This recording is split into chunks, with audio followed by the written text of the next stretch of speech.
बोला गया है कि टेंस पढ़ाओ में, तो टेंस पढ़ाने के पहले एक दो चीजें ऐसी हैं जो स्टूडेंट्स को जानना बहुत जरूरी है। सबसे पहली बात तो मैंने आपको वर्ब फॉर्म्स बताए कि क्रिया के कौन से रूप होते हैं, उनको सबसे पहले जानिए। उसके बाद में आपको एक चीज जानना जरूरी है, एक चीज होती है सब्जेक्ट, दूसरी चीज होती है वर्ब किसी भी सेंटेंस की अगर हम बात करें, तीसरी चीज होती है ऑब्जेक्ट। ये मुख्य रूप से ये तीन चीजें जान लें, उसके बाद फिर आगे बढ़ें कि ये चीजें होती क्या है। सब्जेक्ट को हिंदी में कहते हैं कर्ता, वर्ब को हिंदी में कहते हैं क्रिया, और ऑब्जेक्ट को हिंदी में कहते हैं कर्म। देखिए, कर्ता तो जैसे नाम से ही क्लियर है कि किसी कार्य को करने वाले को कर्ता कहते हैं, लेकिन एक बात आपको हमेशा ध्यान रखनी चाहिए कि कर्ता किसी सेंटेंस में वह होता है जिसके बारे में उस सेंटेंस के बाकी के शब्द कोई इंफॉर्मेशन देते, कोई सूचना देते। और कर्ता हमेशा या तो नाउन होगा या प्रोनाउन होगा, या तो संज्ञा होगा या सर्वनाम होगा। दूसरी बात है क्रिया की, तो क्रिया आप जानते हैं किसी कार्य के करने या होने का बोध जिन शब्दों से होता है उनको क्रिया कहते हैं। क्रिया के आपको मैं रूप बता चुका हूं।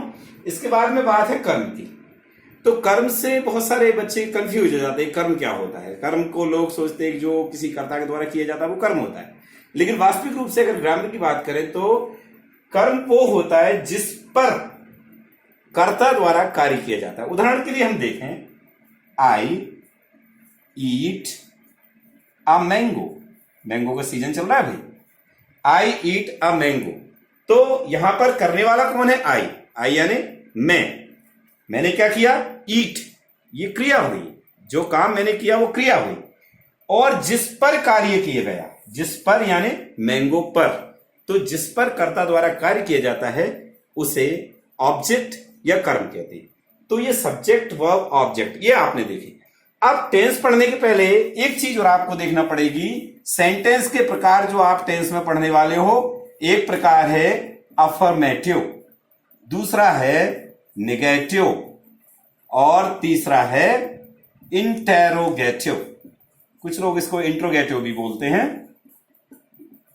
अफर्मेटिव को सकारात्मक वाक्य बोलते हैं। तो सकारात्मक वाक्य वे वाक्य होते हैं जिनसे किसी कार्य के करने का बोध होता है या करना प्रदर्शित होता है। नेगेटिव को नकारात्मक वाक्य कहते हैं। नकारात्मक या निषेधात्मक, जिसमें किसी कार्य के करने का निषेध हो, मतलब वो काम नहीं हो रहा, नहीं लगा हो। और इंट्रोगेटिव को बोलते प्रश्नवाचक वाक्य। प्रश्नवाचक नाम से क्लियर है, ऐसे वाक्य जिनमें कोई प्रश्न पूछा जाए। प्रश्न भी दो प्रकार के हो सकते हैं, आप जानते हैं। कुछ प्रश्न ऐसे होते हैं जिनका उत्तर या तो यस या नो होता है, और कुछ प्रश्न ऐसे होते हैं जिनका उत्तर एक लंबा सा होता है। जैसे मान लीजिए, do you like mango, yes और नो। एक क्वेश्चन होगा व्हाट डू यू लाइक, तो आपको पूरा आंसर देना पड़ेगा, I like this, I like that. Okay, thank you.